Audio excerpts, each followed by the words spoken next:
November 21st. I woke up this morning and I have my period. So this is the first step of our frozen embryo transfer. So today I get to go have an ultrasound done to make sure that I don't have any cysts. Yes, I have to have an ultrasound on my period. It's loads of fun. Anyway, so yeah, he's gonna check and make sure that I'm cyst free. And if I am, he's going to let me know what protocol he's going to have me do for our transfer. So I have a lot of questions. I'm actually going to write them down. There's a couple different protocols you can do, and there's a newer one now that's a more natural cycle, and it has like it allows you to ovulate. And so I'm going to ask about that one, because I don't know, in my head I think, well, I've been pregnant before. We got pregnant on our own, and I've carried a full-term baby. All of my levels were totally fine during my pregnancy. I never had to take progesterone or estradiol or anything like that. So I'm just wondering if I maybe just can't get pregnant, but I don't know, sperm meets egg kind of thing we're having trouble with. So now that the sperm and the egg are already, that part's done, I'm wondering if maybe a more natural cycle might be the way to go. I'm super nervous because we only have 2 chances, and so, I want to make this chance the best chance so that, we could still have the one frozen and have a chance to have another baby after baby number 2. But I know that's, we don't know what's going to happen. So anyway, I'm going to ask him some questions about what he thinks would be best for me, and what he's seen the most success with. So yeah, we'll see what happens and we'll go from there. Hope everyone has a good day. Bye. Hi. So it's the evening of the 21st, right? Yes, the 21st of November. It's 8 o'clock, and I had my doctor's appointment at 2:45 today, and there were no cysts. Yay! So that's really good. Yeah, so that's really good news. So he decided that my protocol for my frozen transfer is going to be Femara for days 2 to day 6. So I will take it from, hold on, I'm looking at my calendar, the 22nd to the 26th of November.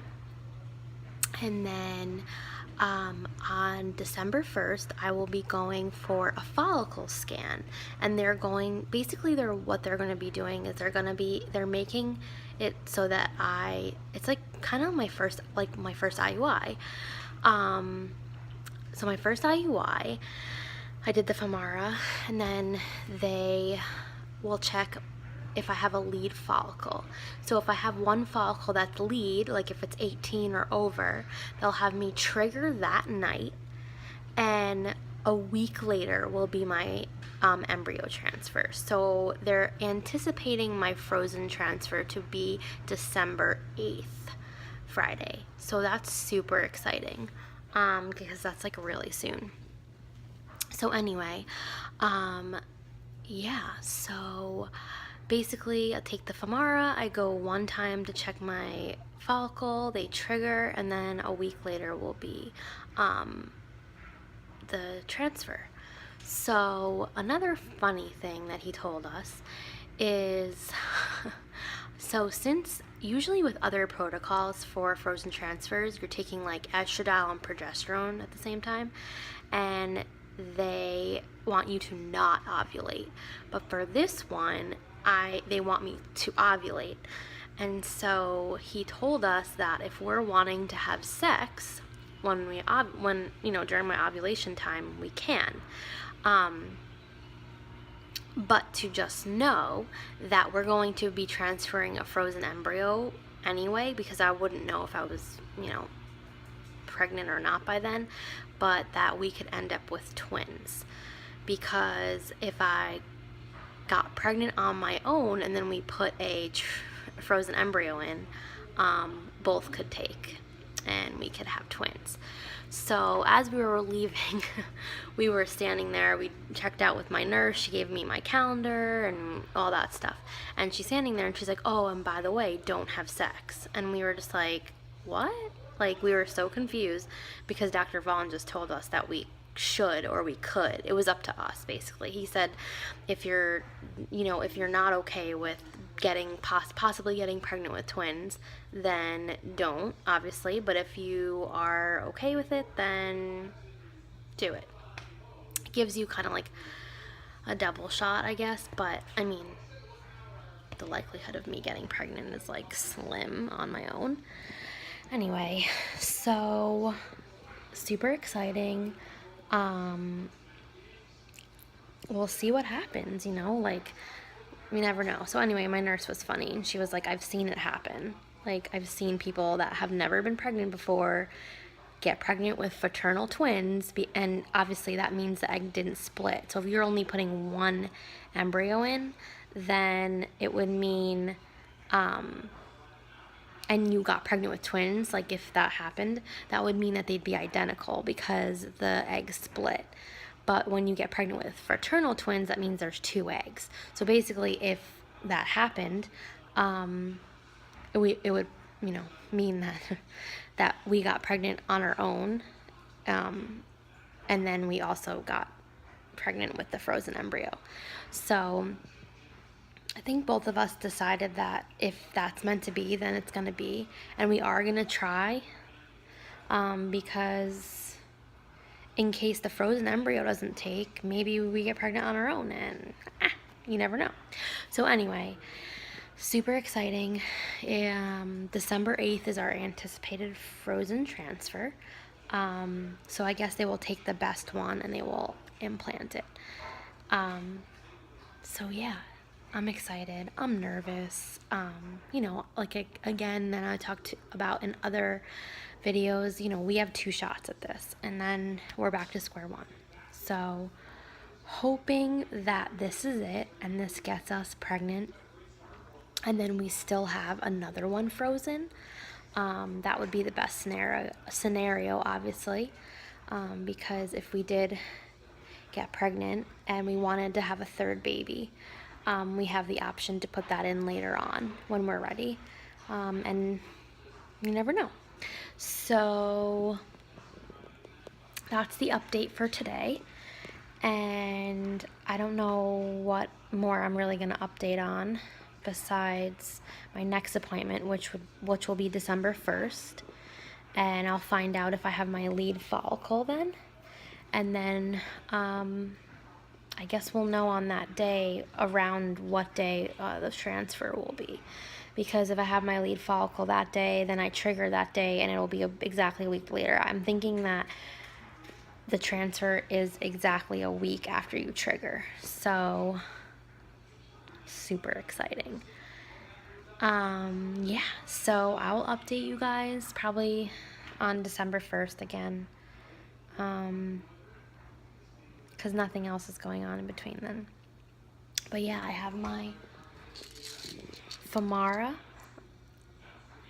taking two doses, so 5 milligrams of Femara for the days 2 to 6. So yeah, super exciting. Either we could have a really good Christmas or kind of a crappy one, so that's a little scary. I was talking to my friend, and I was telling her that, that this whole thing, and I just was like, if this doesn't work, I'm going to be crushed, and it's going to be a lot more crushing than, with my IUIs and naturally, because, you're putting an embryo in, so, your mind automatically says, this should work, and this should get me pregnant because we're putting an embryo in, but that's not always the case. So we're crossing our fingers and hoping that this is the case for us and that everything's gonna work and go according to plan. The protocol that I'm doing, sorry, my dogs are crazy. The protocol that I'm doing is fairly new, but there's a few women on my group, on my fertility group, that have done this protocol. It's like a newer protocol. And one of them just did it, and she's pregnant. She had a couple transfers before, and they didn't go. I guess they didn't take. And so she tried this protocol because it's a newer protocol, and she got pregnant. So it's exciting. It seems to be like working. It's more of like the natural, like I said, more of the natural, like you're ovulating on your own and you're basically putting in your embryo when you would be implanting if it was like a natural cycle. And then I will also be taking progesterone 2 days before transfer, and then you continue taking it until either you get your period or until either your blood test is negative for pregnancy or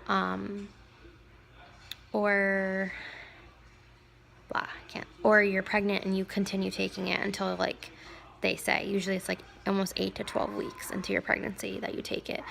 And he told me that I can either take vaginal suppositories or I can take the injections of the progesterone. I told him that last time when I was on the progesterone for the IUIs, like I had some irritation down there. It was itchy, and I asked him, I was like, is it just because it's irritated or was it like a yeast infection? And he said it's just irritated. And then he told me that I could put it up my butt. And I was like, ooh, I don't think I want to do that. So he told me that I can start with the vaginal suppositories, and if they're like super irritating and I don't want to put them in my butt, then I can switch to injections. Or I can start with injections, and if I am not into that, then go to the suppositories. So I think I'm gonna do the suppositories, and then if I get really irritated down there, I'll switch to the injections. But the injections, the needle is like this big and it has to go in your butt. Well, not your butt, like your upper hip area, like the meaty part of your butt. But anyway, I hear they're really painful and they're itchy and they bruise, and somebody else has to do it for you because it's an intramuscular injection. But anyway, I'm excited and I'm hoping that this is it for us and we get pregnant with baby number 2. So we'll see. And again, I'll update you and keep you guys in the loop. I know you're all not going to be watching this until we're either pregnant or doing another IVF cycle. But anyway, I'm going to keep recording videos in real time on the day of, and so you guys can all watch this. Hopefully I'll be pregnant when you're watching this. So we'll see. So have a good night. Bye. Hey. So I'm just updating a little bit through our transfer process. What is today? Today is November 26th, and it's my last day of the Femara. I forgot how much Femara sucks. I've been having like terrible headaches. Like, oh my god, my head is killing me right now. And I've been having some pains on my left side too, so I don't know if that's like follicle growing or whatever. But other than that, it's been okay. So today is my 5th day of the Femara. And then I'll be done with it. And then I go in on December 1st, which is Friday, for a follicle check. And if I have a dominant follicle, they'll have me trigger that night. And a week later, on December 8th, will be our transfer. So it's exciting. Yeah, I mean, there's not much going on right now besides the taking Femara, and that's not really exciting. But yeah, it's crazy how much Femara, these 2 little pills, it's only 2 pills a day. I think you can take anywhere from like 2.5 milligrams to 10, and I'm on 5 milligrams, so I'm right in the middle. But it's crazy how these two little pills can affect me so much. And I was on like 4 injections a day for 13 days, and I really didn't have many side effects. But the pills are giving me like so many side effects. Well, not really so many, but these headaches are rough. Sorry, I'm tired. I've been doing a lot of sessions, photography, fun. But anyway, that's just want to update you. Last day for Mara. Follicle check on Friday. Hopefully it's good news and my lining is good. I think my lining is supposed to be it's supposed to be over 8 millimeters. So we'll see what it's measuring. I feel like they've measured it before, and I don't know how thick it was. Like what's the thickest it's been. I always remember it like in the 6s. I don't remember it going past 6. Although I think one time he measured it during stims, like towards the end, and it was like 9 something. So that's good. But I'm not on the estradiol protocol, which they use that to make your lining thicker. So I'm a tiny bit worried about my lining, but hopefully it'll be good. So we'll see. I'll update everyone on Friday. Bye.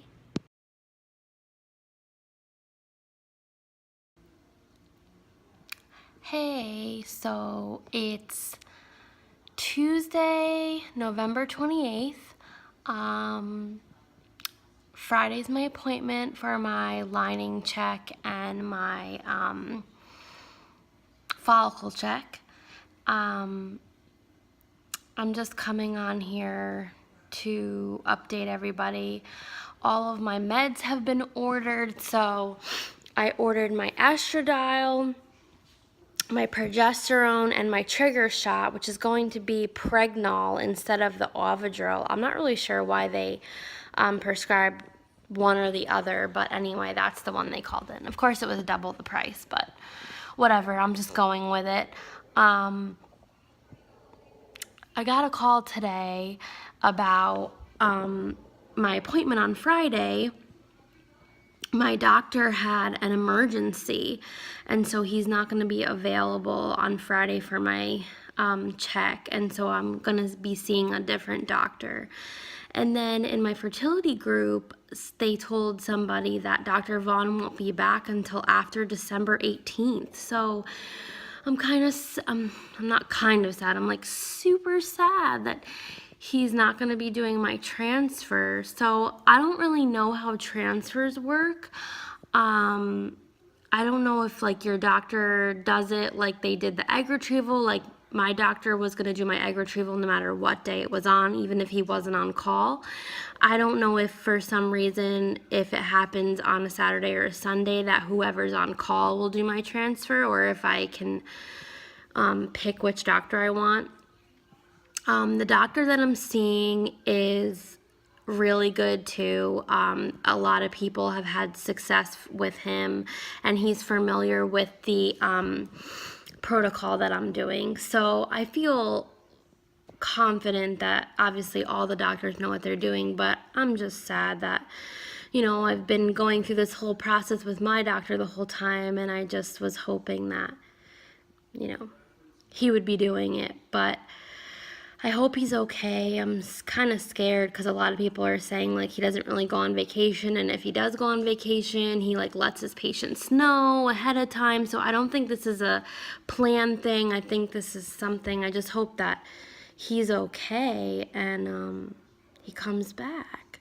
So anyway, that's it. I'm not on any meds right now. Just waiting for my lining check and my follicle check. And if everything is good on Friday, then I'll trigger on Friday, and my transfer will be on December 8th, the following Friday. So let's hope that everything is good on Friday and goes according to plan, and we get to transfer next week, so it's super exciting. Anyway, that's it. I don't have much to report. Yeah. Bye. Hey. So today is December 1st. I went for my follicle and lining check today, and I had it with a different doctor because my doctor is out. Um, and my follicle was only at 14 and my lining was only at 6. So today was supposed to be the day that we triggered, and then next Friday was going to be our transfer. But since I wasn't ready, I have to go back on Monday to see if everything's in place. So they want a follicle that's above 18 and they want your lining to be above 7. So I'm close. So he's hoping that by Monday I will be where I need to be, which will put me at transfer December 11th. So you always have it a week after you trigger. So we'll see what happens. Josh is going to be out of town from the 11th to the 15th, which stinks. I was hoping that it wasn't going to run that way, but my body seems to just be slow. He was able to change his flight on the 11th so that he leaves later in the day, but I'm not sure if he's going to be able to come with me or not. So I hope he is, but the good news is today I got a call after we got home that my doctor will be back on Monday. So I'm super excited. So he'll be seeing me on Monday, which I feel, I mean, not that the other doctors aren't awesome too, but I just, he's been with me through my whole journey. And so I just wanted to have him there for this part because this is kind of an important part. So anyway, that's the update. My next appointment is Monday, December 4th, and I will again have my lining checked and my follicle check. And if I'm good to go on that day, I will trigger. And so this time I'm triggering with something called Pregnol. I haven't triggered with this before, but it's a different type of HCG. Yeah, so it's just a different type of trigger. So I'll have to ask my doctor about it on Monday and see how I'm supposed to administer it and all that good stuff. What else? I had to pick up my progesterone suppositories today, which I did pick up those, and my antibiotic that I have to take to avoid infection after the transfer. And so I got all of that underway. Yeah, so it's exciting. I was kind of disappointed that I wasn't where I needed to be today, but I kind of had a feeling. I've been taking some ovulation tests every day. I took one yesterday and the day before, and they were both super negative. So I had a feeling that I wasn't going to be ready today. I'm only on cycle day 11, but I did take my Femara on days 2 to 6, so I did it a little bit differently. Normally I would take them on days 3 to 7, so we did it a day before or whatever. I don't know. Anyway, so I thought maybe that I'd be ready, but I wasn't. So my last IUI with Femara, I was ready to go on day 12 of my cycle, and I had a 21 millimeter follicle on day 12. So that was like really awesome, but it didn't go that way this time. So yeah, we'll see what happens on Monday, and we'll go from there. And I got this little guy in the mail today. I want to show you. Sorry. My little stork. He's so cute. So he is going to be with me on my journey, the rest of my journey. As a good luck charm, a sweet, sweet woman that I took pictures for in New Jersey, volunteered to make it for me, and I'm so, so grateful. I'm so happy to have that little stork with me, hopefully for this transfer and then through a pregnancy. And she even made me the little pink and blue little baskets, which are so cute. So anyway, that's it. That's my update for today, and I will update on Monday, and we'll see what happens. Bye. Okay, guys, excuse my crazy hair, but it's December 4th. I just got home from the doctor. My doctor's back. I got to see him today. It was so awesome. I'm ready to go. My lining was over 7, which is what they want to see, and my follicle was at a 20 or 21. So I'm ready to ovulate. So I will be doing my trigger shot tonight, and my transfer date will be December 11th. We are going to transfer 1 embryo. And we also are going to try to naturally conceive as well, because we hope that 1 will take, but there is a chance that we could have multiples, twins, whatever. So we're willing to take that chance. We've gone this far, and hey, if we get twins out of it, we're done. So anyway, yeah.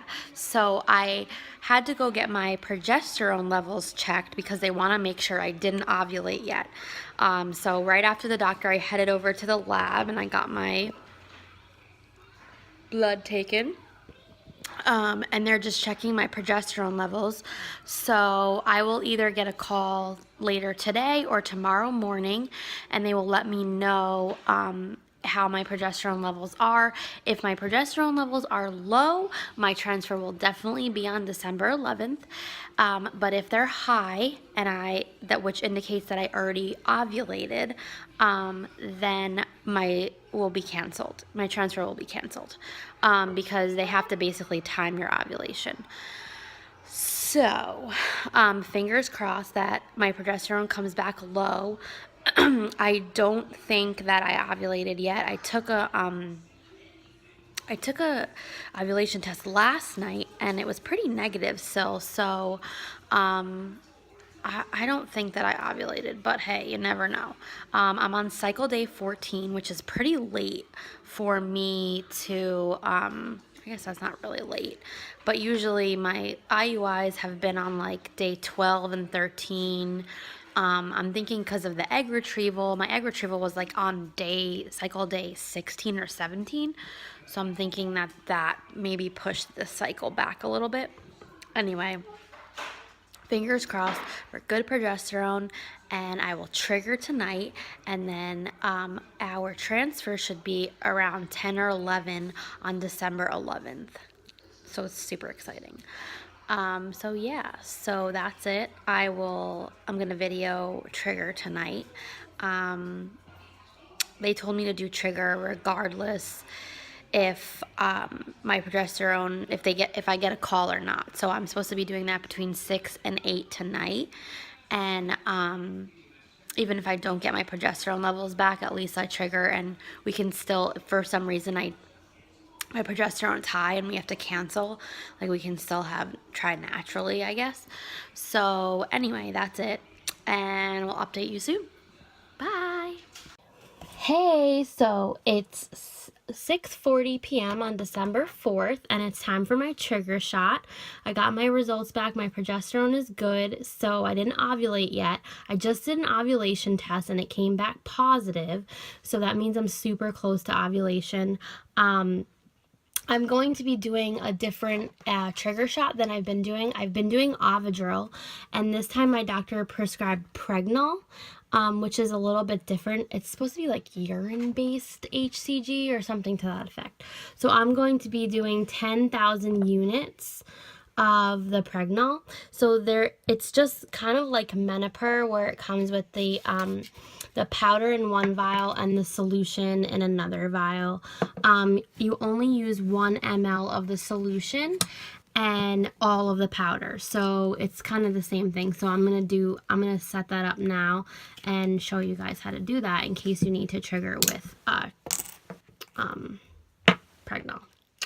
Yeah, so anyway, I have my little thing set up here. Can you guys see? There we go. So, super bright lighting. There we go. Okay, so I have my alcohol prep pad here. I'm going to clean the tops of these two just to make sure that they're clean. Put that over there. I have a syringe here. I have a 30 gauge, no, this is not 30, this is a 22 gauge, this is what I'm drawing up with.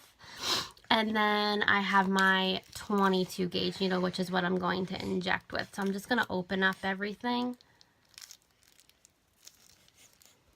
You smell alcohol? The alcohol pad. There we go.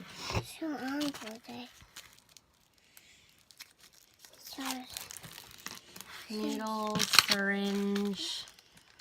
So it's just like Menopur, which is what I was told. So what I'm going to do is I'm going to put on the 22 gauge needle, because that's what I'm going to draw up with. And I'm going to, this is the solution. There's way more, there's like 10 milliliters of solution in here. You only need 1 ml. So I'm going to take the, I watched the video and it said to draw up sterile air, so that's what I'm going to do. I'm going to draw up 1 ml of air.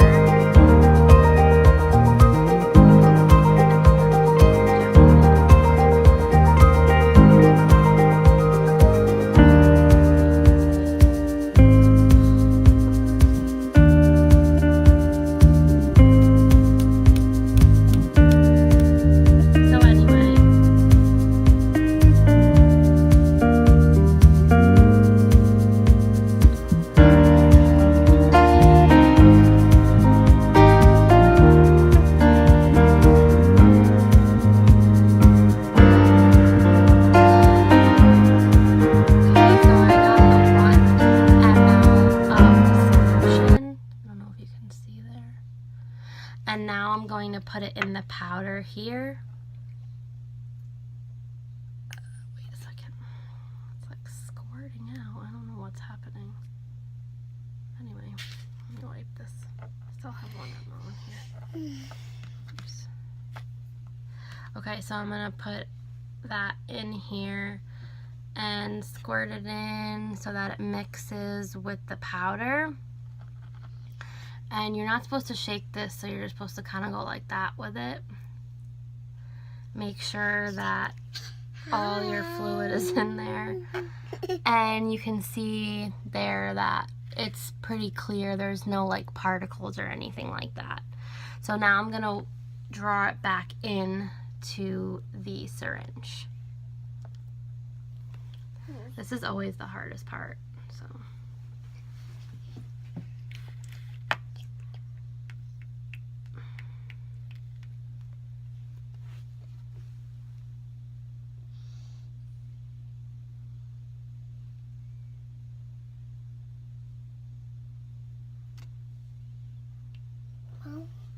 Yeah. Human counts. He shots.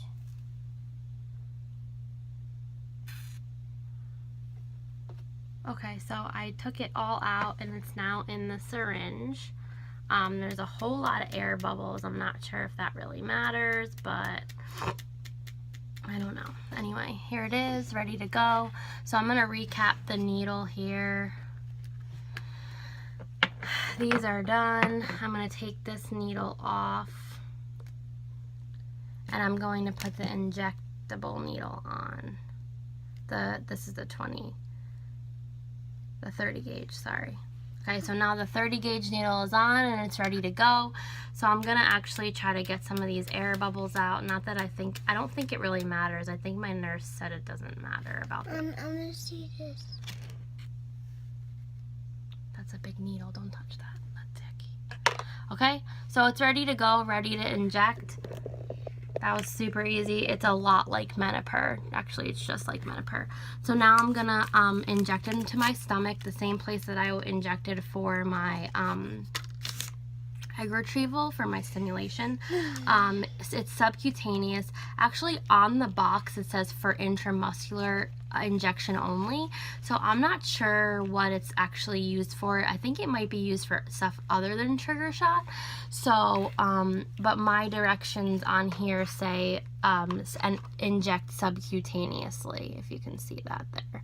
And my doctor told me as well to inject it subcutaneously. So subcutaneous means that into the fat, and so I'm just going to inject into my stomach. You can either do your stomach, your thigh, or the back of your arm as a subcutaneous.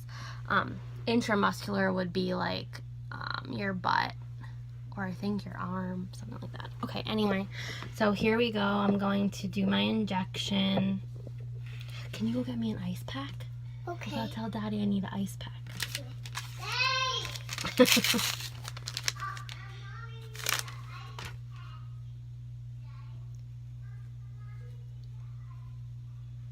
He went and got me a nice pack.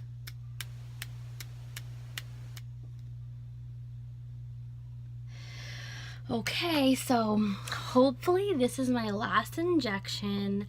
I am going to be starting progesterone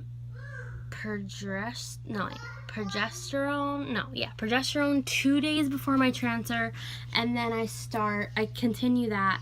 Then I start estradiol, I think like 3 days after my transfer. I don't know, my nurse wrote it down, but anyway, I'll be taking suppository vaginal progesterone and oral estradiol. Just 1 pill a day. And my doctor had said that if the suppositories start itching me, because last time they were really irritating, that I can switch to the progesterone in oil, which is the intramuscular injections. I'm hoping that I don't have to, because those are not fun. They have to go into your butt and all that good stuff. So anyway, I'm going to inject. I'm going to clean my site. Sorry. Adjusting. Okay. Put this up. My bruises finally went away, so that's cool. Alright, so I'm going to do right here. Mommy, it's being okay. Okay. And it will be all. Here you go. Easy super needle. My son's going to rub my back, he said. Brayden, you're so cute. 347. 347. That's ouchie. A little bit.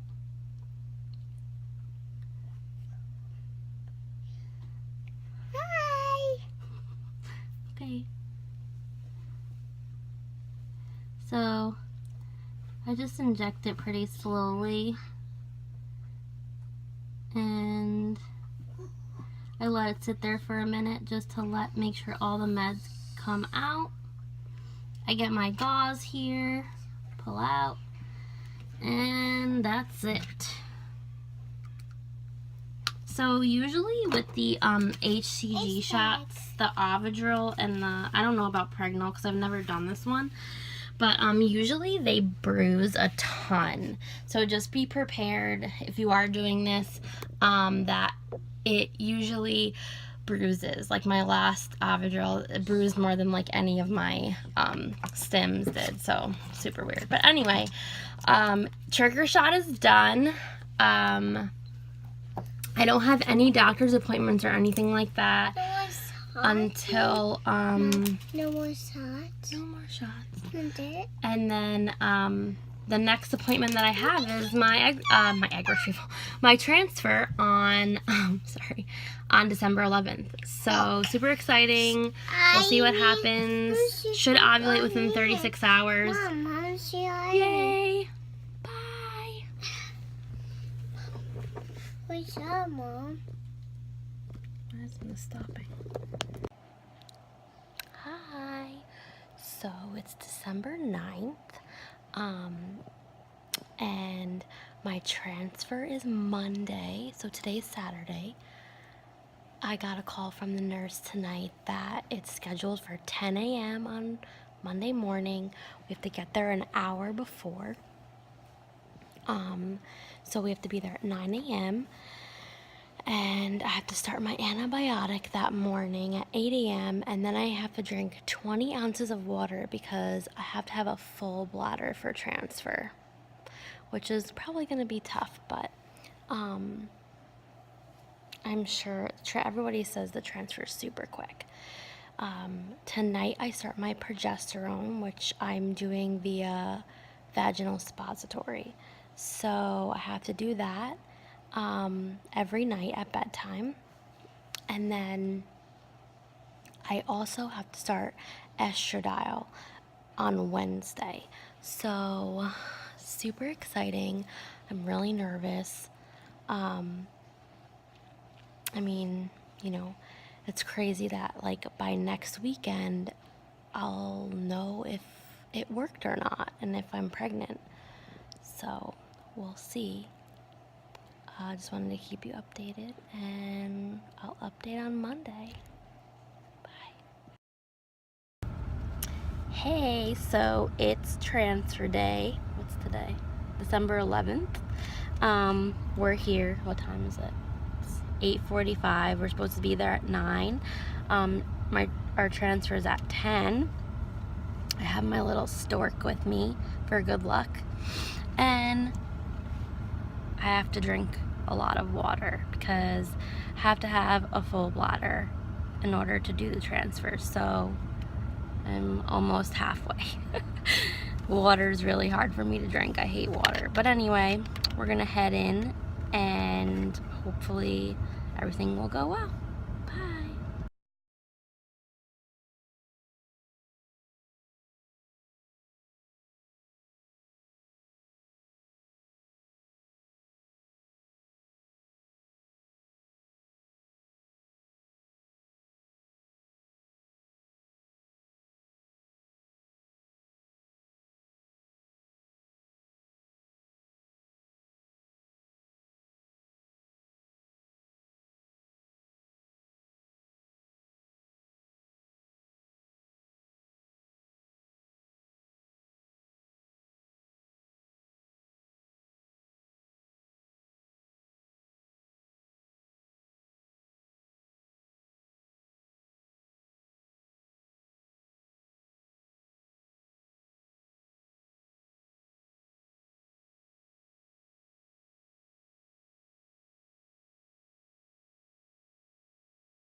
Hello. So it's, what time is it? 10:45, and we're done already. It went really well. The embryologist came in and showed us a picture of our embryo. Hold on, let me get it. Here it is. Eee. And it was quick. The longest part was waiting the hour from when we got there to the actual transfer, and I had to pee really, really bad. And they let me let a little bit out because I was so uncomfortable, which made it a tiny bit easier. But the overall procedure was pretty fast. It was like 15 minutes, and then I got to go pee right after. So that was the best part, being able to pee. And then they showed us, that's my bladder here, and then that little white speck is the embryo going in. Super cool. So my blood test is December 20th, so it'll be 9 days from today. I will probably take a pregnancy test at home though before that, just to see if I am or not, to prepare myself. But yeah, the embryologist said it looked really good, so hopefully this is gonna turn into our baby. And that's it. Okay, bye. Hey, so I said I wouldn't update, but I'm gonna update some. Not really much to update. It's December 12th. Yesterday was my transfer. I tested today for my HCG because I did that trigger shot. Today's 8 days past. Yeah, I think 8. 8 days past trigger. I still have it in my system, so that's kind of annoying. I just want to make sure that it's out of my system before I take a test and think I'm pregnant and it's really just a trigger shot. But everyone's telling me that by Saturday, if I have a positive still, should mean that it's not the trigger, because that'll be 12 days past the trigger, and I'm thinking they're right, but we'll see. I'm gonna keep testing out my trigger, so I'll test tomorrow. So I'll test tomorrow and the next day and the next day and see where I'm at, but it's getting lighter, so that's a good sign. So hopefully when I test at 5 days past my transfer, if it's a positive, then it means I'm pregnant. So we'll see. I had some brown spotting today, like when I wiped and on my underwear. And brown blood means that it's like old blood, so it's been in there a while or whatever. But if it's bright red blood, that's a sign of not good, regardless, like with pregnancy and with anything like that. So I had some brown blood. It wasn't a lot, and all my ladies on my fertility group said that it's normal and that it happens. I mean, they put a catheter up there, you know, and messing around, so I imagine that some blood would come down, you know, messing up there. What else?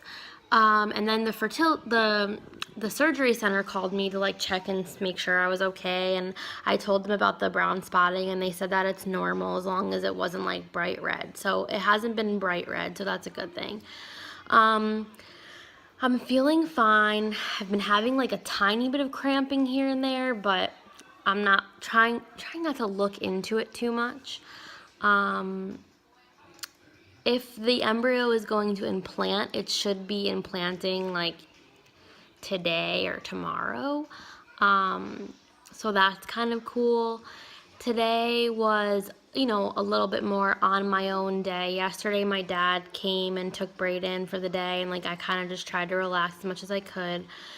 Today my mother-in-law came, so she helped. She folded all my laundry. Say hi. So yeah, she folded all the laundry and helped me with Brayden. I didn't lift him at all. The doctor told me not to lift more than 15 pounds. I'm not really sure like how long that's for, but I mean, clearly I have a toddler and I can't not lift him for a week. Also, Josh is away.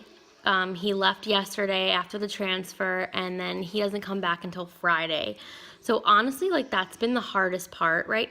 You know, right now, even though I've had some help yesterday and today. Not having him here is hard. Like he works from home, so he'd always, you know, just at least be in the house, and if I needed him, I could get him, and then after work, he would be here for me to like just take over and be like, hey, relax, you know, go relax or whatever. So anyway, that's been the hardest part, is not having him here to help me with Brayden and stuff. What else? Tomorrow, I don't know what's going to happen. You know, I'm watching my niece as well, which, you know, so I have a 4-month-old and a 3-year-old, and she's like super good, so it's not bad at all. But of course, like it's stressful with, like having Brayden, my 3-year-old, and then having my niece too, like during the day, especially again, Josh not being here. I'm just like nervous because like I don't know what I'm supposed to be doing, but like I'm trying to think like if this embryo is meant to implant and it's gonna implant, like it just, I mean, think about it. Like if I was naturally conceiving, I wouldn't know like what day it happened and all that, and I would be doing everything normal. Like I'd be picking Brayden up and bending down and like, you know, doing all that stuff. So I'm just like, you know, if I pick him up once or twice, like is it really gonna hurt? I don't know. I just don't want to like have in my head like, oh, I shouldn't have done that. Like, you know, if it comes to be negative, like I don't want to be like, oh, well, I did this and I shouldn't have done that. So you're supposed to, there's like an acronym, I guess it is called. I don't know. I think an acronym. It's called PUPO, P-U-P-O, and it stands for Pregnant Until Proven Otherwise. So when they do a transfer, they basically tell you to act like you're pregnant. So like, you know, don't eat things that you wouldn't when you're pregnant. Don't eat things that you shouldn't eat. If you were pregnant, like don't take certain pills, like don't take Advil. Advil's a big no-no. Certain medications are not supposed to be taken. So, you know, they've been not wanting you to not drink caffeine. I'm not a coffee drinker at all, so that's not really a big deal to me, but I do, like, I'm not like a water drinker or anything like that. So, I'm an iced tea drinker, and I've been drinking Snapple, but I looked up online and it said it's only like 18 grams of caffeine per 8 ounces, and my paper said like don't drink more than 60. So I'm definitely not drinking more than 60. I'm probably just drinking like one of those glasses a day, which is, I don't think is a big deal because I drank iced tea with Brayden the whole time and he's fine. So anyway, that's that. Nothing new to report other than I'm feeling fine. It sucks because like I wish I didn't feel fine almost, because then it would be easier to like not do things. Like, but when you feel fine, you're like, well, why can't I lift my toddler? Or like, why can't I, whatever. So anyway, that's my update for today. And I don't think I'm gonna have any updates for the next few days. Maybe I'll update once like my trigger's out of my system. I don't know. But anyway, everything's going well, and no really complications. I have to take my antibiotic for another 4 days or 3 days, and I have to do my vaginal progesterone every night at bedtime, which I've been doing. And then tomorrow I start estradiol, so I take 1 estradiol a day. So yeah, lots of pills. But anyway, hopefully everything is doing what it's supposed to be doing in my uterus and becoming a baby, and we'll see. Like, it's crazy to think that next weekend we can know if this worked or not. Like, it's so crazy. And it would be like such a good Christmas gift. Like, I'm just like so worried of this not working and like ruining my Christmas and holiday season, because I mean, I remember last year, my birthday's on January 29th, and I remember we had been trying for, I don't know, like 8 months at that point, and I was turning 30, and I just always pictured myself with a second baby before I had turned 30. Like, when we started trying, or like immediately after, when we started trying, I think that it would have been like, I would have given birth like right after I turned 30, if we had gotten pregnant right away, but clearly that didn't happen.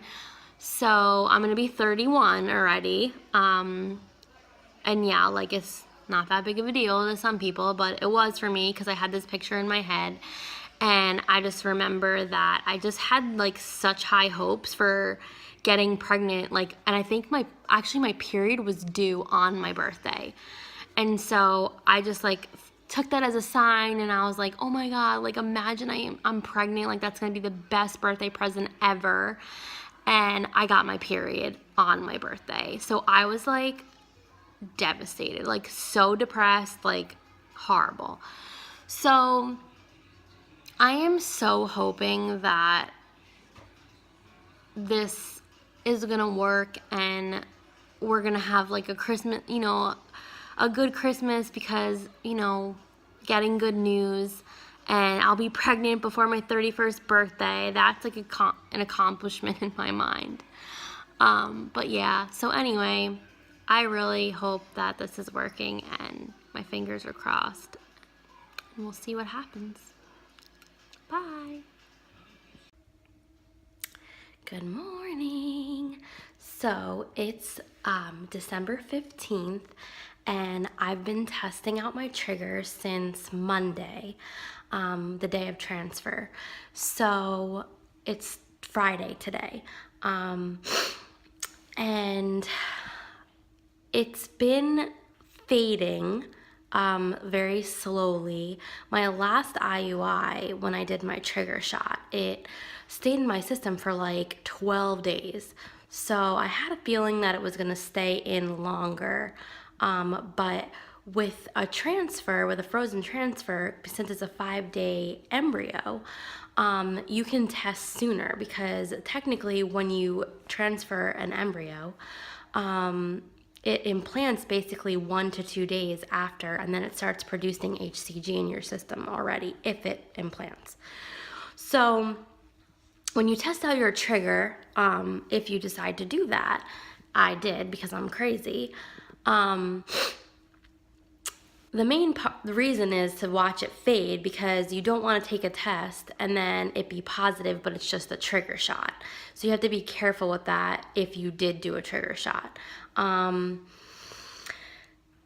But so I don't want to get excited, but I am a little bit, or get my hopes up. So again, I've been testing since Monday, and I want to say Wednesday, it started to really fade. Like I was like, okay, it's going to go away really soon, or like the next day. So Thursday I tested again. Yesterday I tested in the morning, and or did I test at night? I forget. Anyway, I tested yesterday and it looked darker than the day before. So when that happens, that usually means that there's HCG producing in your system, because the trigger should be fading, not getting darker. So I'm gonna show you guys what it looks like. So I think this is looking promising. I'm 4 days past transfer and I'm 11 days past my trigger shot. So yeah, I'm so scared to be happy and excited, but I can't help it. I cried this morning already, and it's super emotional because we've been waiting so long for this to happen. So I think that it's looking good. So I'm gonna show you guys what it looks like. Josh is away, so I texted him and he was so excited. He was in the airport and he forgot his suitcase and had to get it. He's texted me saying oh, I didn't know you can't leave your suitcase. So anyway, he got in trouble for that. But yeah, so let me show you guys. I don't know, this is gonna be awkward, but can you see? So this one was Tuesday, Wednesday, and these two were Thursday. So this was Thursday morning, and then this was Thursday night at 1 a.m. And then this was this morning. And so it's hard to see probably, but it's getting darker. So I've been testing with these for now. They're the cheapy ones that you buy on Amazon, but they have very sensitive, they're very sensitive, so it will detect lower levels of HCG. So I loaded up on, I just ordered more first responses, and I have 5 of the clear blue digitals. These detect 50 IU or whatever of HCG, so that your levels have to be above, I think, 50 for it to detect.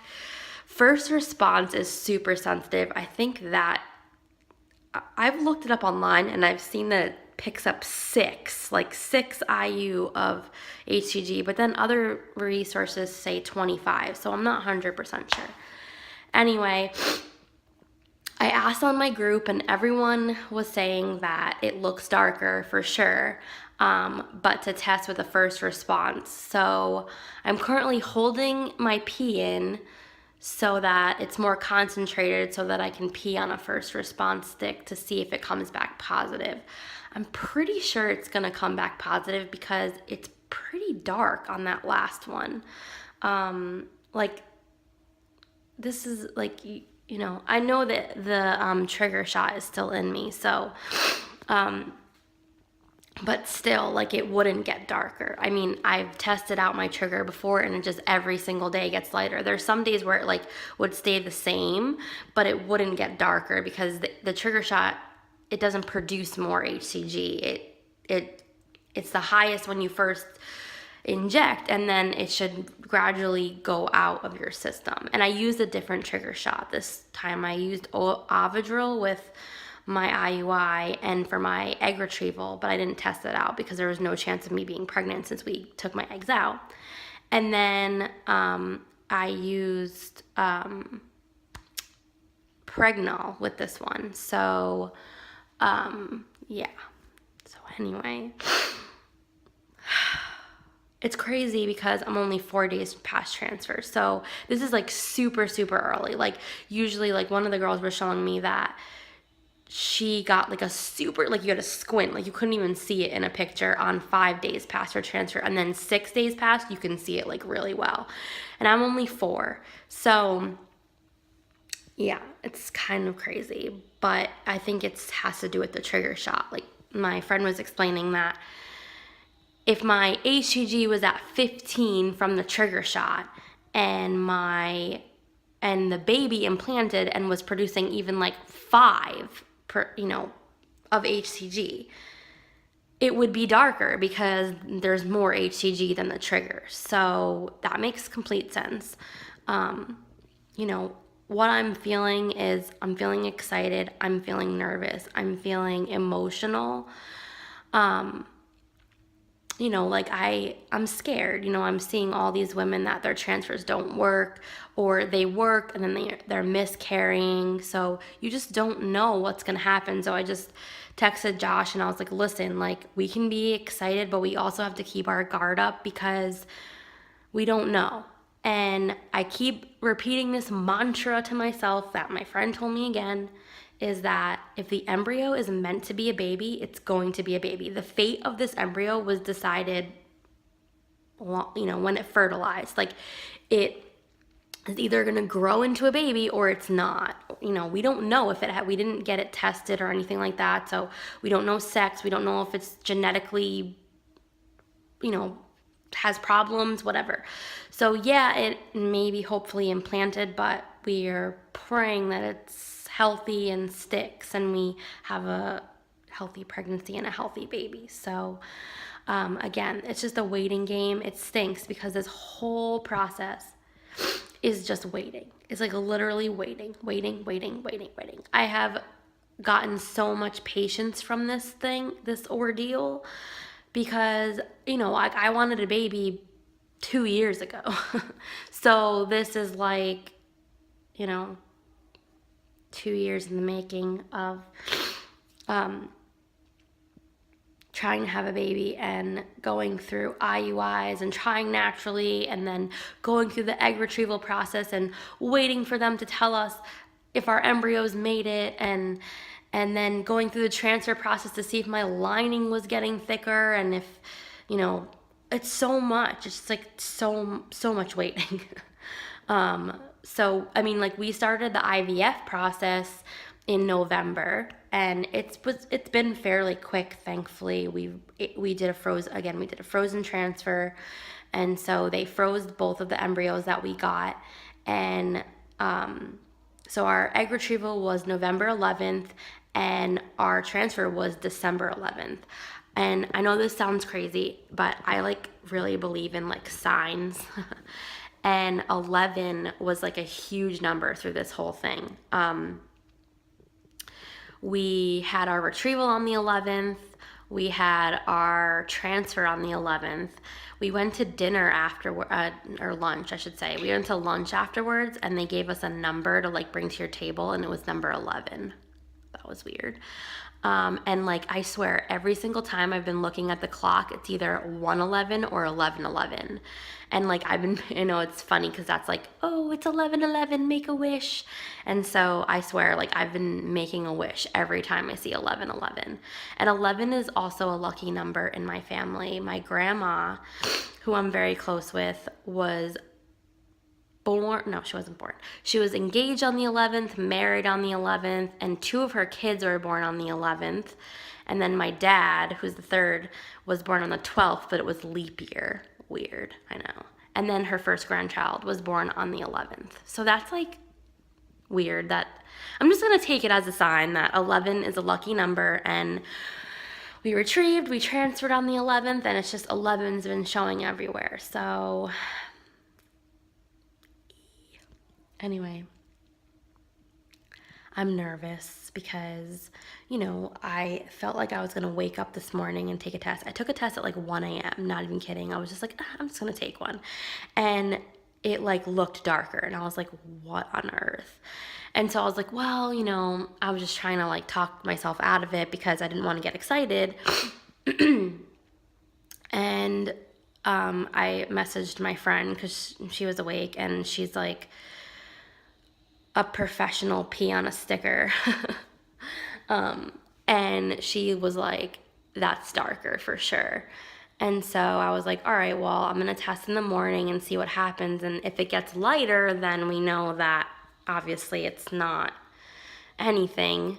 But it basically, again, I peed at like 1 a.m. and then peed again at like 8 a.m. So it's not like today's isn't significantly darker than last night's, but it's basically either the same or a tiny bit darker. So that's crazy. And like the one on Wednesday, it looked like it was going away. I remember texting my other friend, and I'm like, yeah, the trigger is almost gone. Like I thought for sure like I would test either last night or today and it would be like out of my system, gone.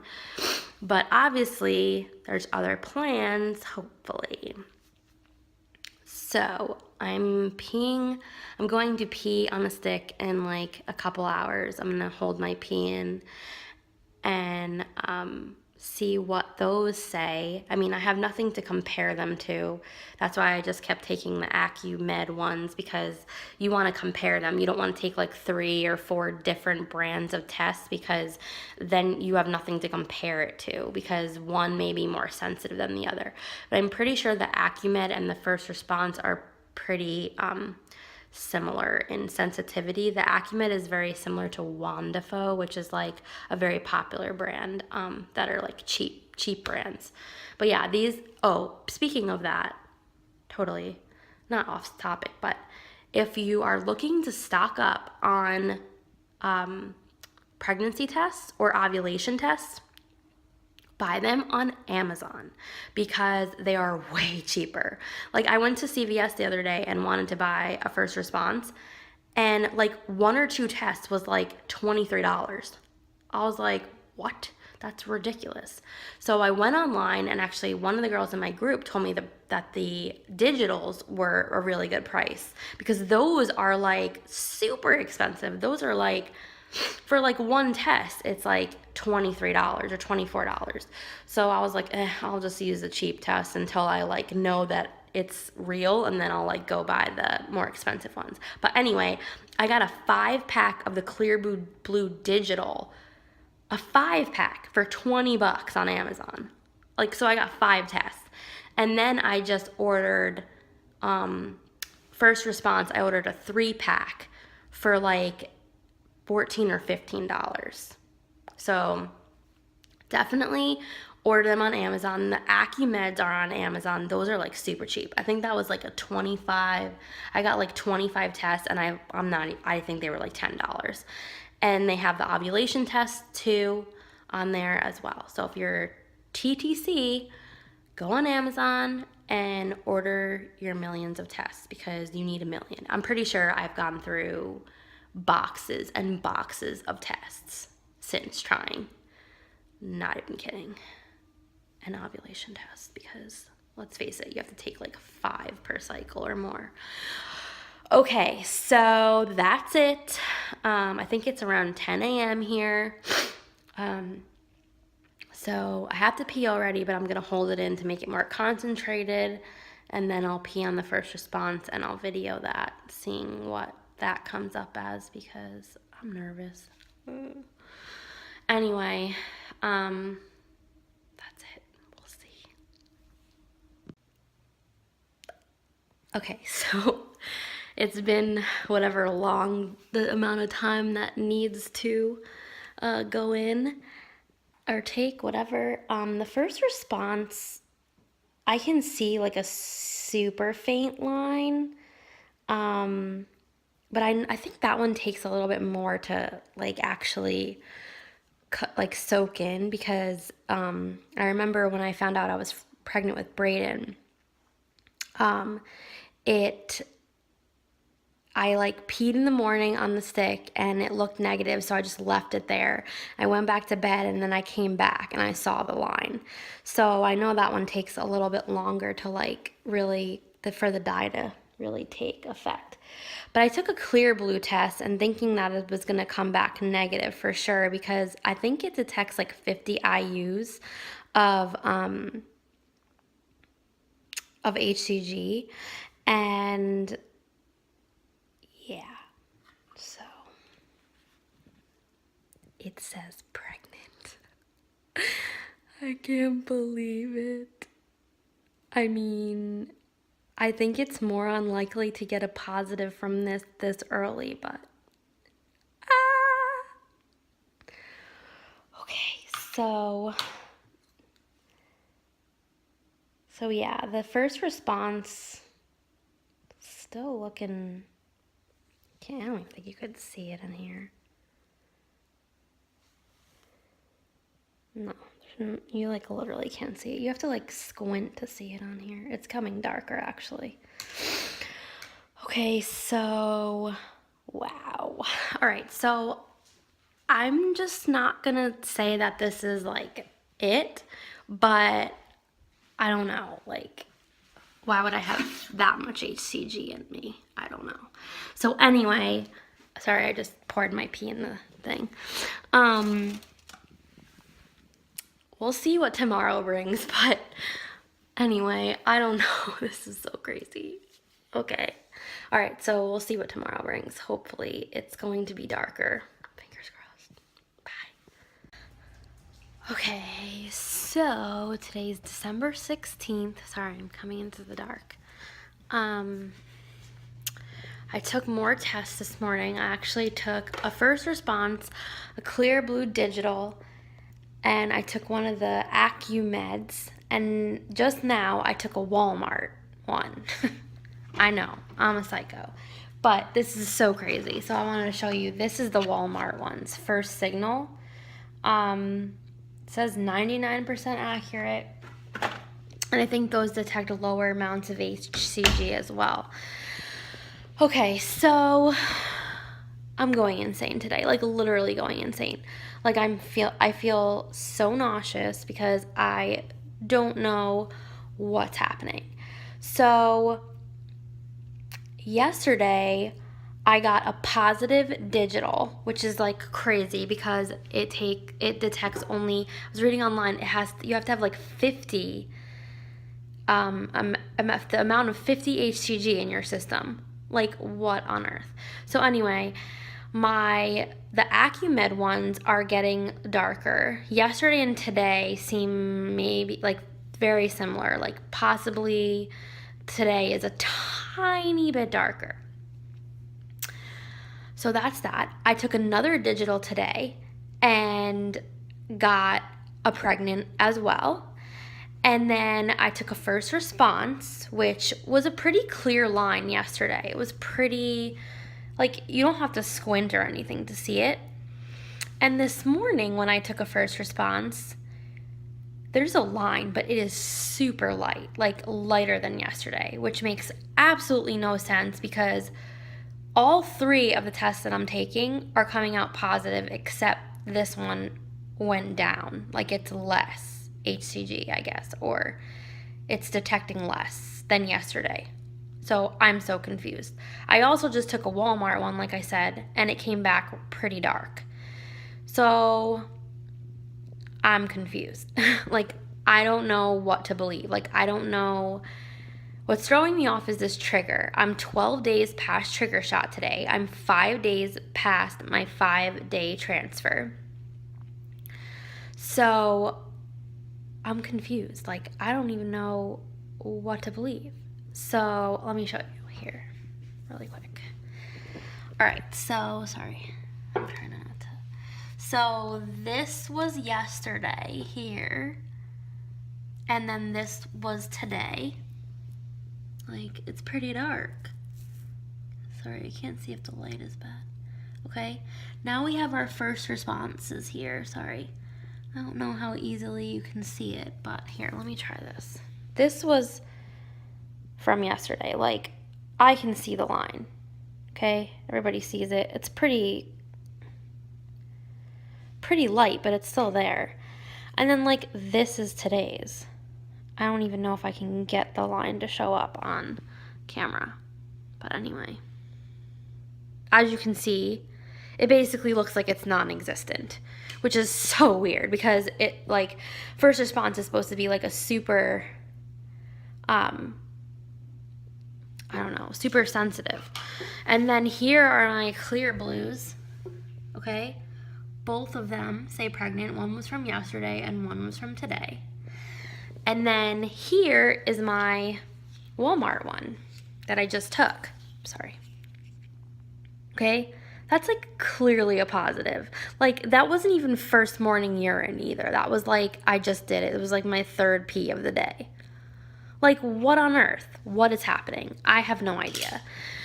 So, I'm being driven literally insane. I don't know what to think. I don't know if there's like no way this can be trigger shot because I did that 12 days ago. So, like, and obviously you can see my progression that I was testing out my trigger before any HCG could be in my system. And Wednesday, it looked like it was almost gone. Then Thursday, it got darker, and Friday it got darker. So HCG is coming from somewhere. The trigger shot wouldn't get darker. It would just fade away. And so that's what I'm wondering. I'm wondering, like, there's like no way this can be trigger.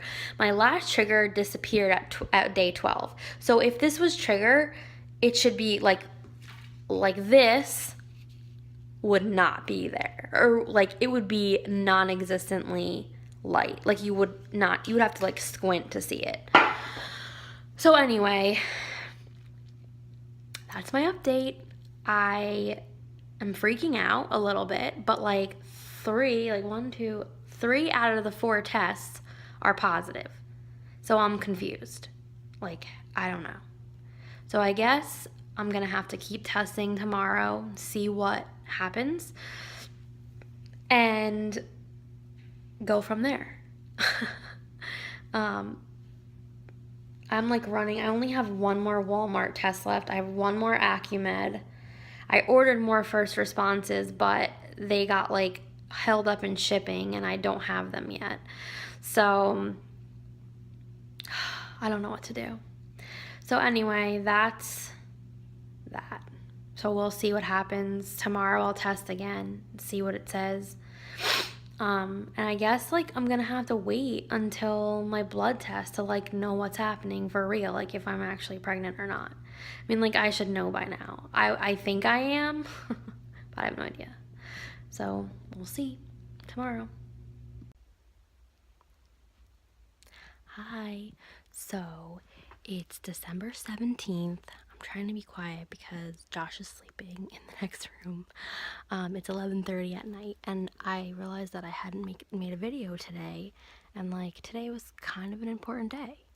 So I'm 6 days past my 5-day transfer, and I am 13 days past my trigger shot, and I think I can officially say that I'm pregnant. Oh my God. I know, it's crazy. So I took another digital test today. I took one of the Acumed tests today, and then I also took a Walmart one, the First Signal. I didn't have any first response, so I didn't take that one. But that one gave me a weird reading. Was it yesterday? I don't know, yesterday. And so I was like scared to buy more and take another one, but I'm picking some up from a friend tomorrow, so maybe I'll take one tomorrow to see where it's at, just so, since I'll be a week past transfer tomorrow. So anyway, I just wanted to show you guys what my tests are looking like at this point. Sorry. Sorry, it's like dark in here. I'm in my closet. But anyway, I don't know if you can see very well.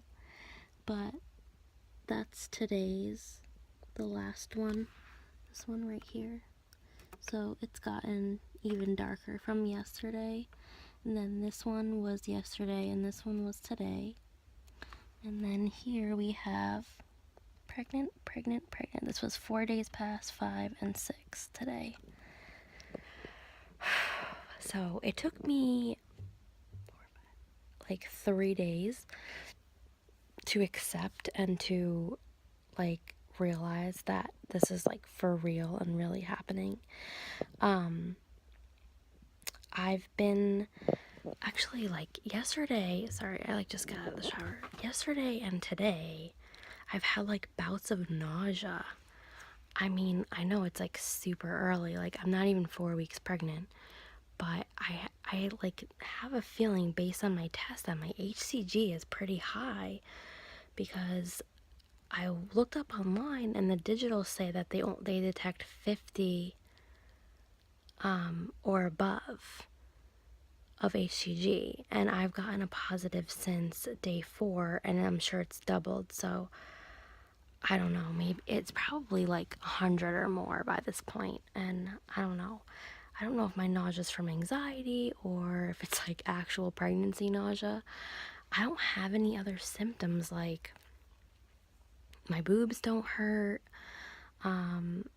like I'm not having any discharge or anything like that, but I'm doing the progesterone, so that's probably preventing that. Yeah, like I'm not feeling much of anything yet. I know it's super early, but who knows,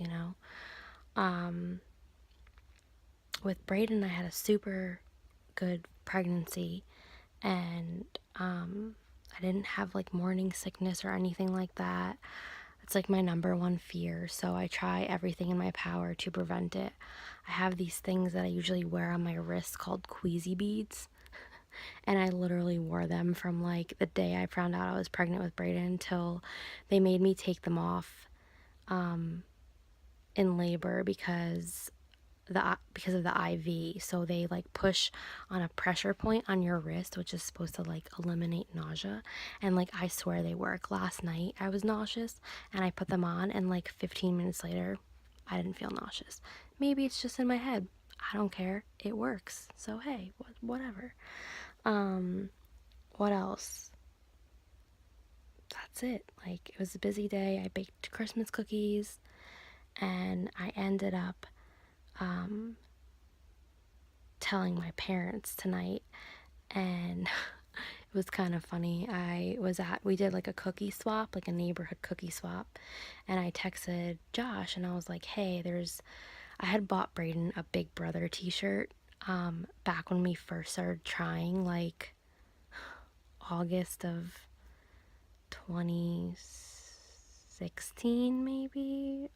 Anyway, I don't know, maybe sooner than that. And it's been in his closet for a really long time, and I had bought him like a size up anyway, because that's what I always do when I buy him shirts. So back then I bought him a size up, and so I had that hanging in the closet for like the longest time, and I told Josh, I'm like, hey, will you put him in the shirt and bring him over to my parents' house? And like we'll tell them that way, like I'll let him walk in the house and like have this shirt that says Big Bro on it. And so he walked in, and Josh had put a hoodie on him and it was zipped up, and so when he walked in I went to unzip his hoodie, and like he had a toddler meltdown, like wouldn't let me take his hoodie off. And so I was like, whatever, I'll just put him on the counter, and like he let me unzip it, but I couldn't take it off. And so I tried to like hold it open. I put him on the counter, and I was like, Brayden wants to tell you guys something on it. It's on his shirt. And of course my family's like, what? Like freaking out. And my mom started like screaming because she's crazy, and she's like, what was the shot on the shirt? And she like came up to him and was like trying to like read his shirt, and so it was chaos. He was started screaming and crying and like hanging on to me, like wouldn't show anybody the shirt. So I just yelled, I'm fucking pregnant. So it was comical and funny, and my family was super excited and had a lot of questions, of course. Um, and I just, made everyone realize that I haven't had a blood test yet. My blood test is going to be on Wednesday. So I don't know any of my numbers, and this is like a scary time, like, yes, today was like the first day that I was semi excited. Like I feel kind of excited about it, but I'm also like pushing that down too because I'm scared of being disappointed. Like, you just don't know what's going to happen. And you hear all about all these women that have miscarriages and, they go to their ultrasound and there's no heartbeat. And with the progesterone that I'm on, I don't think even if I was miscarrying that I would bleed. Because that like kind of prevents you from bleeding until you stop it. Really, I think. I'm not sure. That's what I've heard. So, yeah, so I'm just worried, like I want to make sure that my numbers are good and then that they're doubling. So I'll have to go again. I think I'm going to go on Wednesday and then I have to go again on Friday to make sure that they doubled from Wednesday. And then I think from then they'll make me go maybe like one or two more times. And then at 6 weeks or 7 weeks, I'll have an ultrasound to check if there's a heartbeat. And then I think I'll be seen one or two more times for an ultrasound. Probably only one because the baby doesn't, at this stage, doesn't like grow so much, I guess, in that short amount of like 1 week. So then I'll go again at 8 weeks. And then I think if everything's good, like if my numbers are good and the baby has a heartbeat and it's strong and whatever, then the fertility doctor will release me to an OB. So I don't have an OB yet. That's another journey that I'm going to document.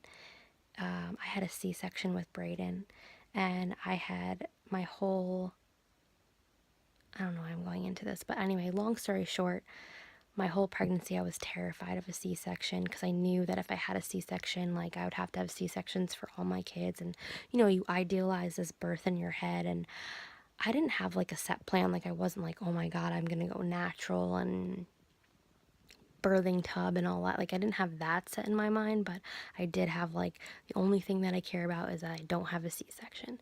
Anyway, I had a super long labor. I wouldn't dilate past 8, and I ended up having to have a C-section after like almost 30 hours of labor.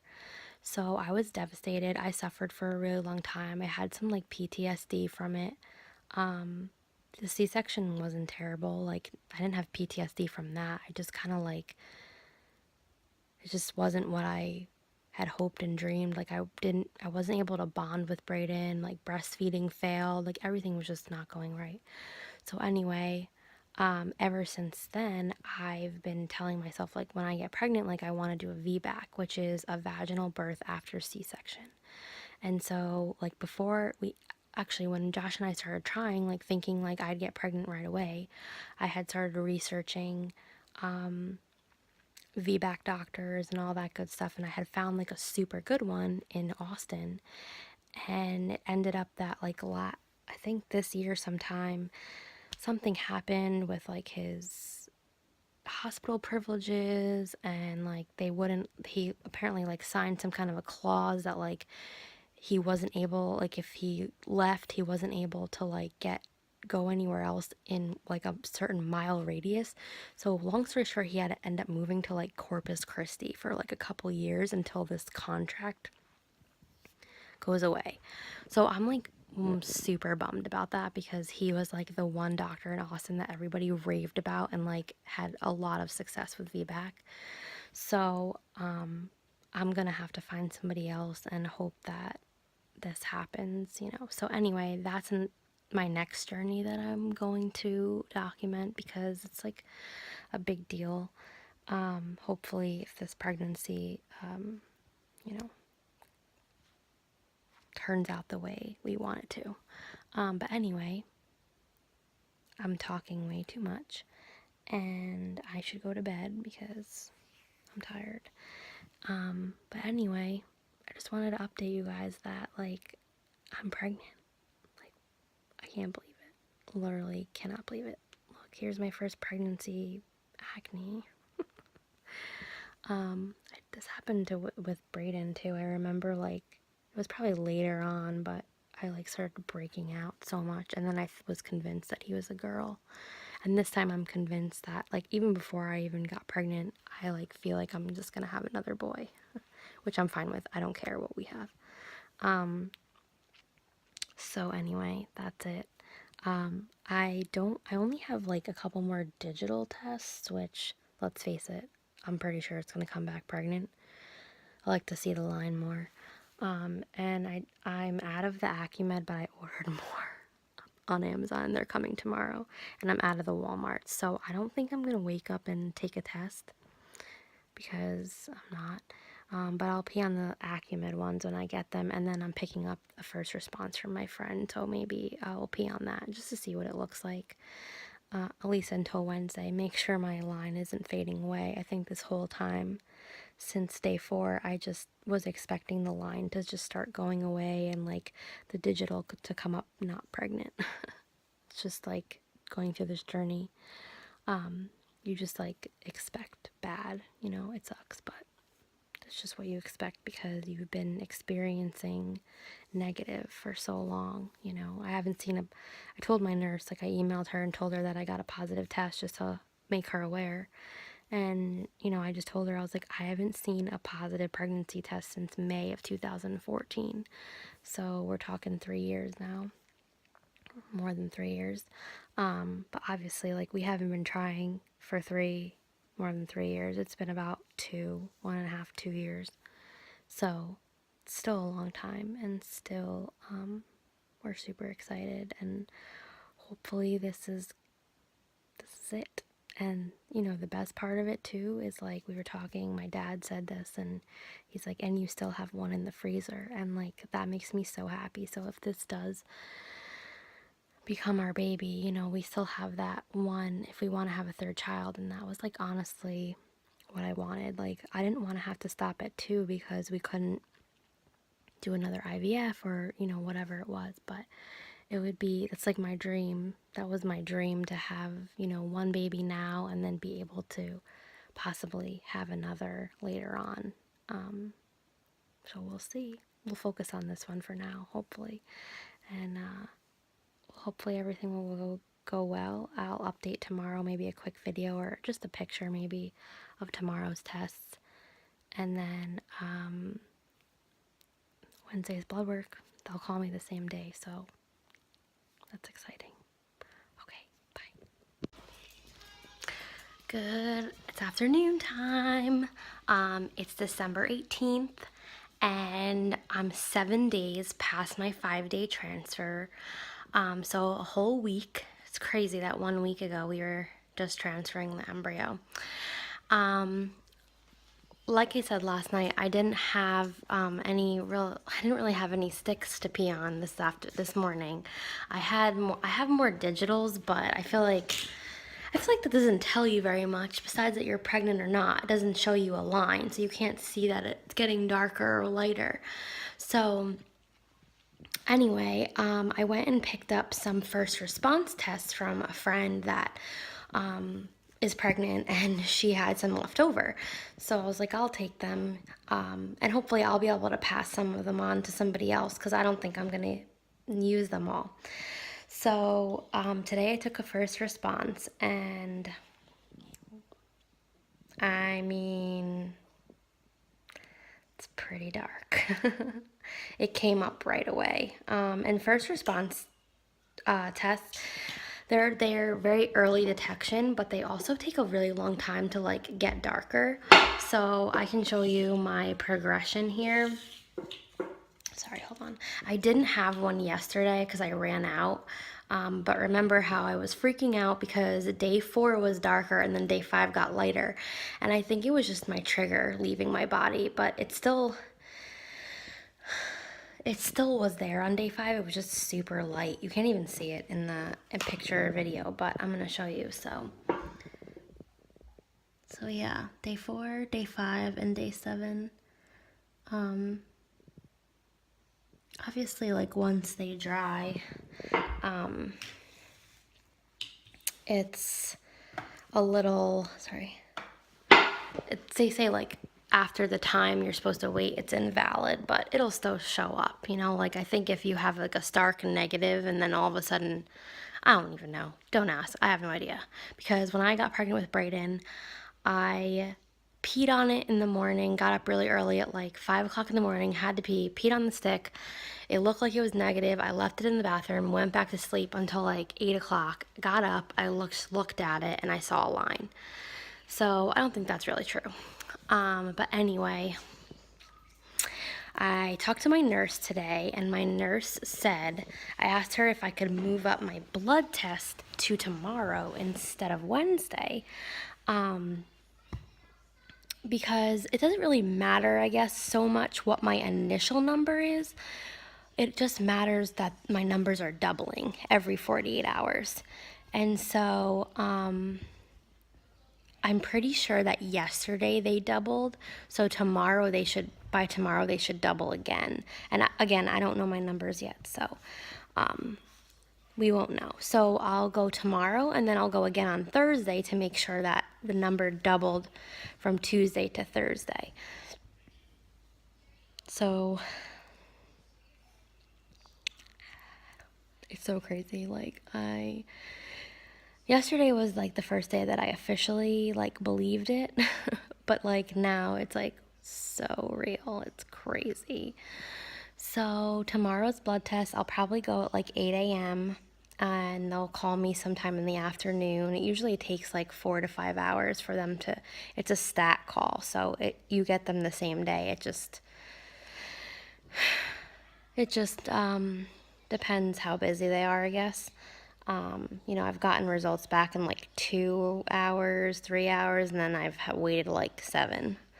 So we'll see what happens. I mean, I don't know what my initial numbers. I know that on your first beta, and usually it's at 9 days past transfer, they want it to be 50 or above.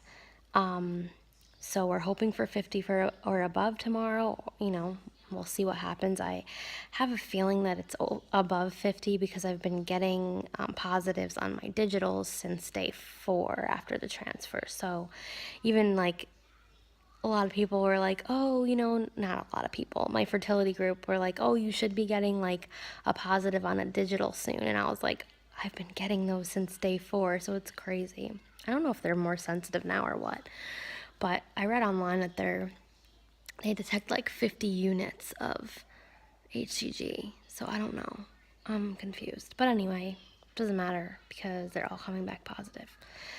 So, that's it. I'll update everybody tomorrow with my blood results because those are the most important. I'm pretty sure they will be telling me what my progesterone levels are and what my my estrogen level is. And I've been taking supplements of both, so I don't see why either of them would be bad.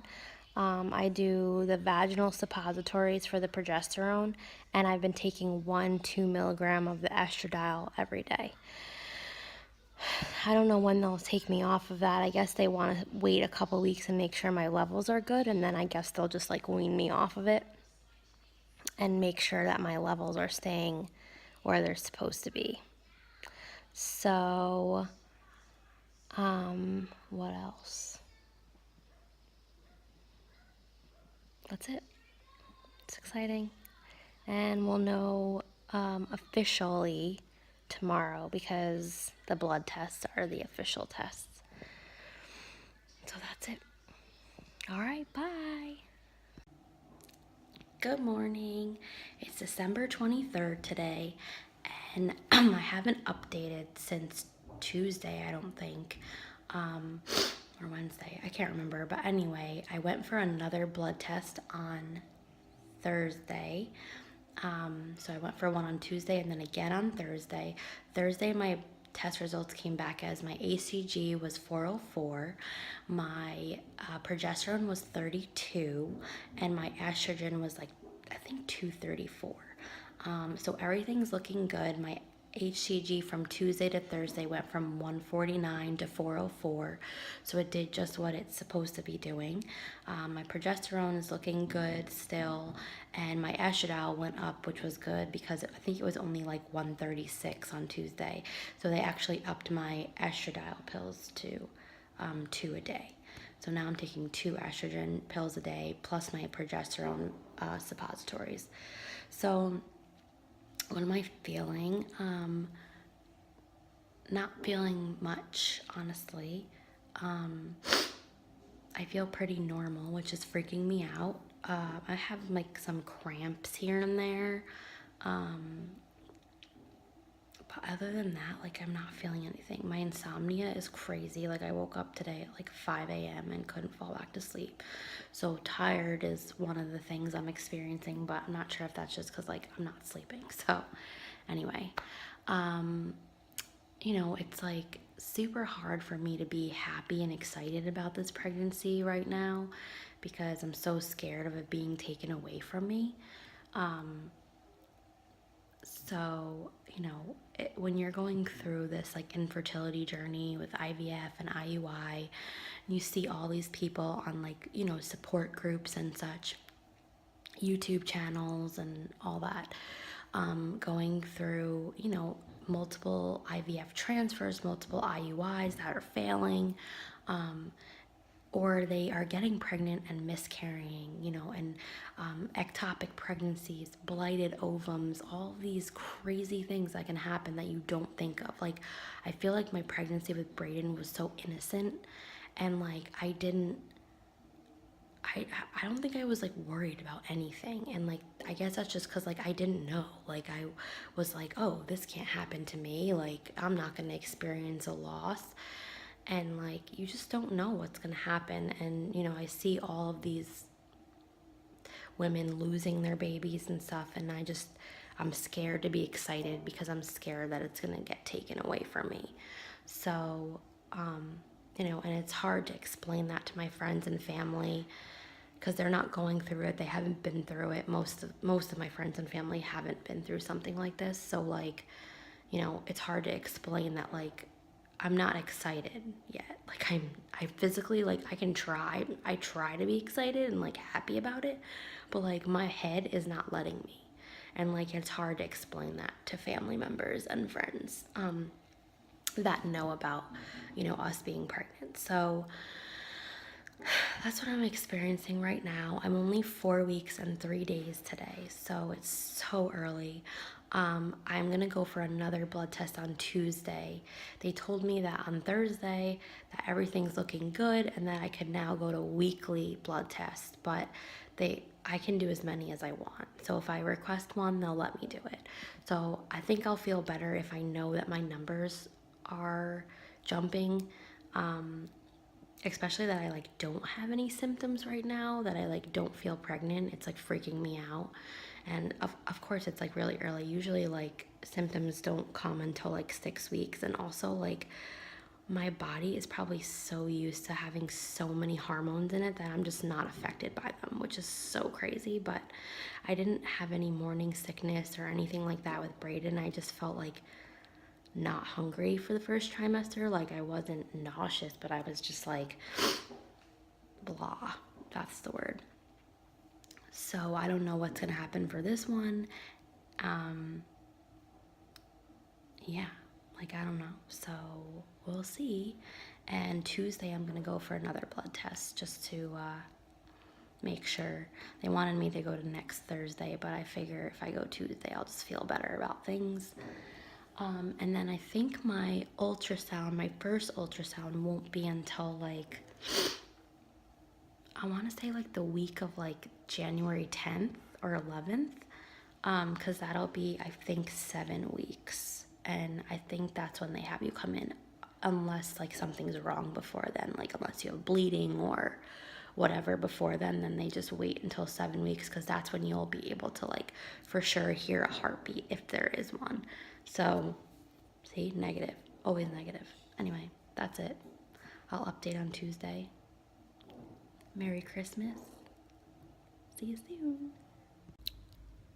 Hi. So it is December 27th today, I think. Yeah, it's the 27th. And I don't know when the last time I updated, but I went for my third beta test yesterday, my blood test, in which they check HCG, progesterone, and estrogen. And what else?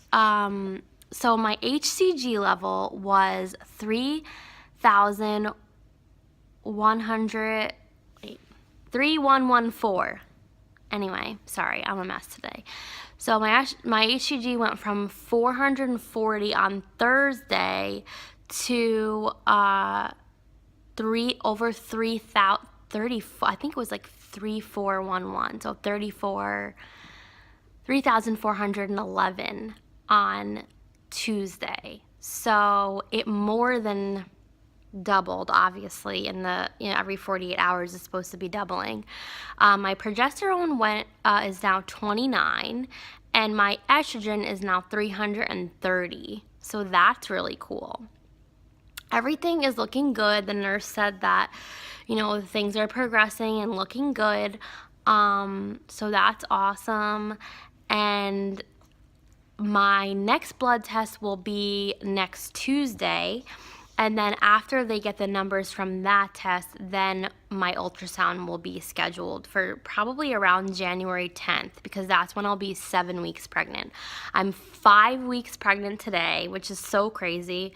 It's still super early, I know, but it's crazy that it's like already 5 weeks. Next week, the heartbeat should be detectable, which is cool. And hopefully on our ultrasound day, we will be able to hear a heartbeat. So that will be a huge milestone.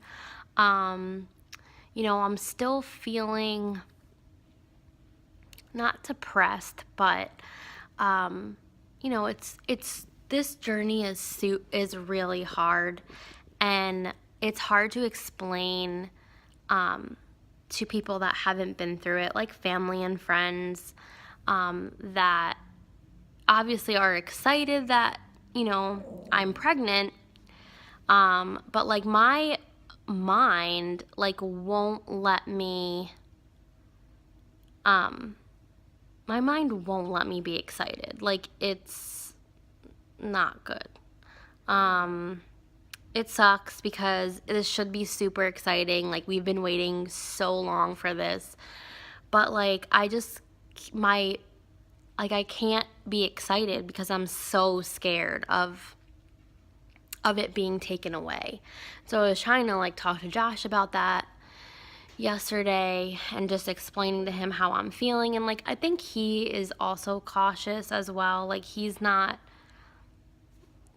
like that anyway, but he's just cautiously excited, I guess. 'Cause we both know that nothing is foolproof, and, you just don't know what can happen. That's the thing. And it's kind of scary. When I see all these women on my fertility groups and all that, and losing babies at 6 weeks, 7 weeks, going in, having normal numbers, having normal HCG like how I'm having, and then going in for their first ultrasound and no heartbeat. Sorry. So, sorry.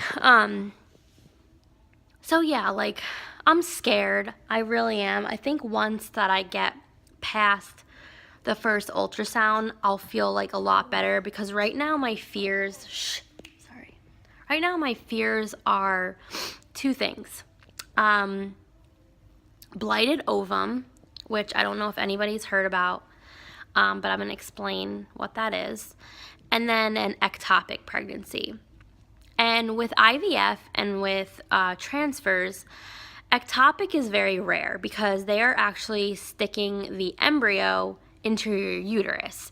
Whereas when you're conceiving on your own, the fertilized egg has to travel from the fallopian tube where it's fertilized all the way down to the uterus. So what could happen with an ectopic pregnancy is that it can get stuck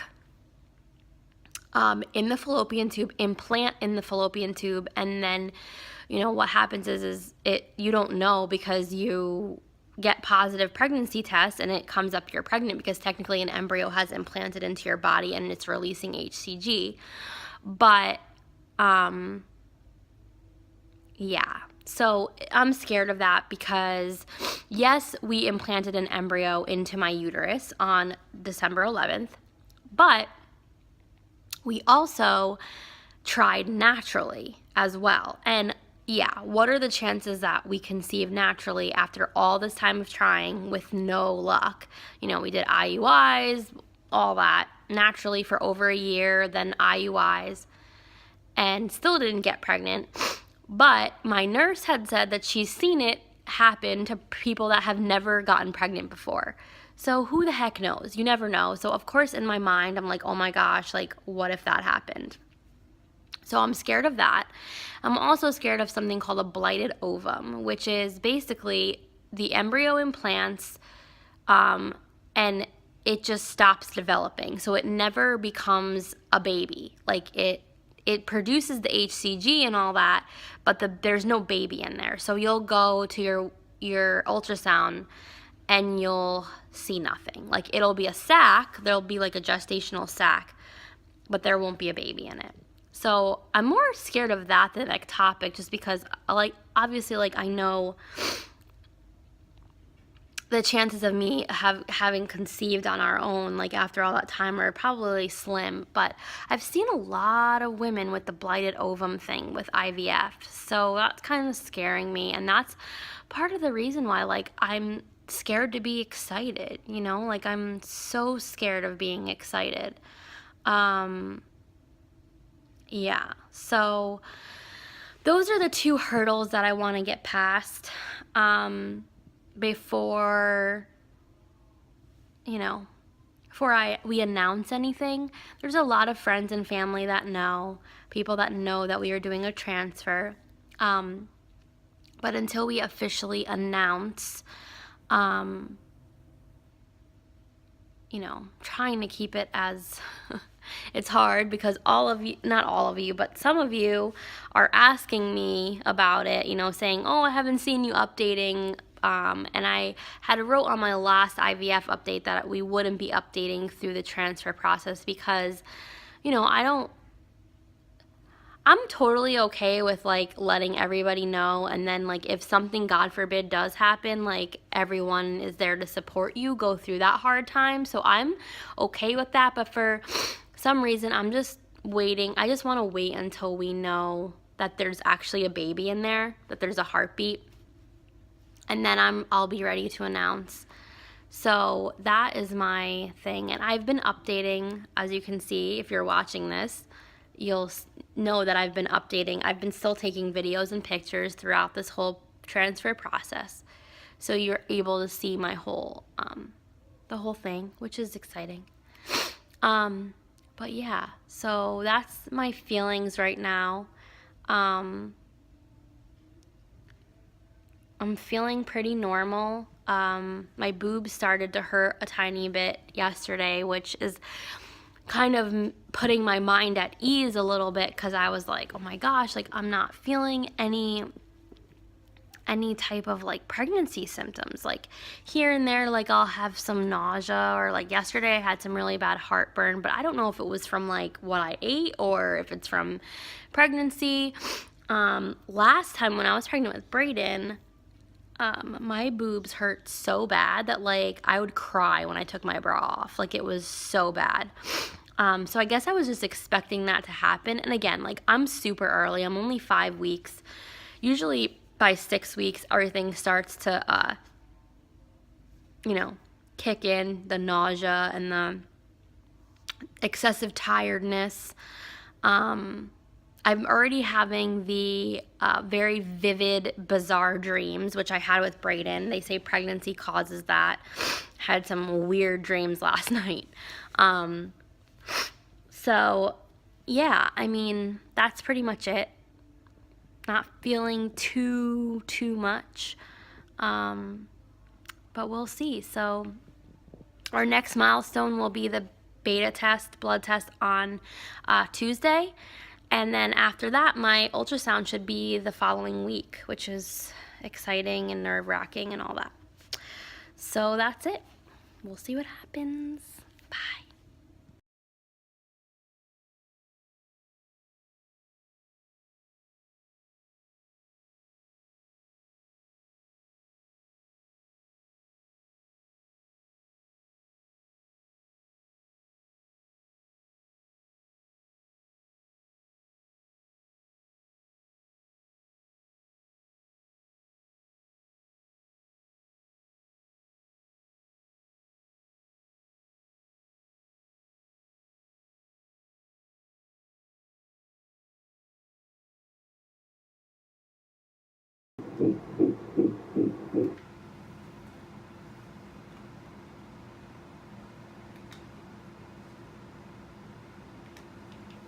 $157. Perfect.